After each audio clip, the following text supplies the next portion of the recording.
இப்போ Netflixல புதுசா Superman film release ஆயிருக்கு இல்லையா? அத நான் ஆதியோட பார்த்தே தான் தீருவேன்னு சொல்லி கிறிஸ்மஸ் அன்னைக்கு காலையிலேயே சாப்பிட்டுட்டு இத போட்டுட்டு உட்காந்துட்டு இருந்தாங்க. சரி கிறிஸ்மஸ் நம்ம செலிப்ரேட் பண்ணலனா கூட அன்னைக்கு நான்வெஜ் எடுத்தே ஆகணும்னு சொல்லி சிக்கன் தான் எடுத்துட்டு வந்திருந்தாரு. எனக்கு என்னமோ ரெட் மீட் மேல இந்த பிரெக்னன்சில பெருசா ஒரு இன்ட்ரெஸ்ட் இல்ல. எது சாப்பிட்டாலும் பெருசா டைஜஸ்டும் ஆக மாட்டேங்குது. ஸோ சிக்கன்னா கொஞ்சம் லைட்டா இருக்கும்னு சொல்லி சிக்கன் எடுத்துக்கிட்டோம். ஃபிஷ்னா எனக்கு ரொம்ப பிடிக்கும். பட் ஃபிஷ்ஷுமே எனக்கு சம்டைம்ஸ் செரிக்காத மாரி இருக்கு. அதனால நான் சிக்கன் தான் மோஸ்ட் ஆஃப் ப்ரிஃபர் பண்ணிக்கிறேன். இந்த வாட்டி எப்படி செஞ்சேன்னா, சும்மா ஒரு காமன் பேஸ் மாரி அரைச்சுட்டு, வெங்காயம், தக்காளி, இஞ்சி பூண்டு, புதினா, கொத்தமல்லி இதெல்லாம் போட்டு அரைச்சு வச்சுக்கிட்டேன். ஸோ பிரியாணி அண்ட் கிரேவிக்கு 2த்துக்குமே இது காமன் பேஸா யூஸ் பண்ணிக்கலான்னு சொல்லிட்டு அத அரைச்சு தனியா வச்சிருந்தேன். எப்படா சமைச்சு முடிச்சுட்டு வெளிய வருவோன்னு இருக்கும். அதனால எனக்கு எதுவுமே புதுசா ட்ரை பண்றதுக்கு இன்ட்ரெஸ்ட்டே இல்ல. ஸோ சும்மா ஒரு கிரேவி, ஒரு பிரியாணி மட்டும் சாப்பிடலான்னு சொல்லி தான் செஞ்சிருந்தேன். ஏன்னா 2 டேஸ் முன்னாடி ஹஸ்பண்ட் வந்து எனக்கு பிரியாணி சாப்பிடணும் போல இருக்குன்னு சொல்லியிருந்தாரு. இப்போலாம் நாங்க பெருசா வெளிய சாப்பிடுறதில்ல.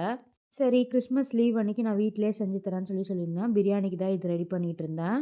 கிரேவி வந்து எனக்கு வந்து குக்கர்ல வச்சா புடிக்காது. எனக்கு என்னமோ அந்த கறிலாம் கலண்டு போயிடுற மாரி இருக்கும். அதனால நான் குக்கர்ல வைக்க மாட்டேன்.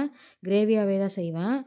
வெளிய பின்னாடி வந்து ஜேசிபில வந்து மண் அள்ளிட்டு இருந்தாங்க. அது என்னமோ தெரியல. இந்த சின்ன பசங்களுக்கு இந்த எக்ஸ்கவேட்டர் மேல அப்படி ஒரு கிரேஸு. சில டிஷ்லாம் என் ஹஸ்பண்ட் செஞ்சா தான் நல்லாயிருக்கும்னு எனக்கு ஒரு இது. தயிர் பச்சடி வந்து அவர் தனியா சீவி கையில பெசஞ்சு வைப்பாரு. அது செம்ம டேஸ்ட்டா இருக்கும்.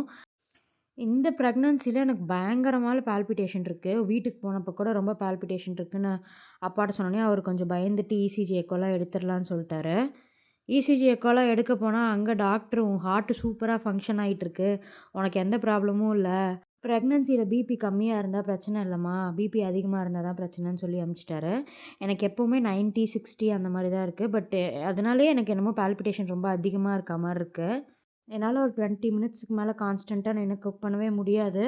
பட் ஹஸ்பண்ட நம்ம தானே பார்த்துக்கணும். வேற வழி இல்லங்கிற பட்சத்தில மட்டும் தான் நான் வந்து இங்க இருக்கிறேன்.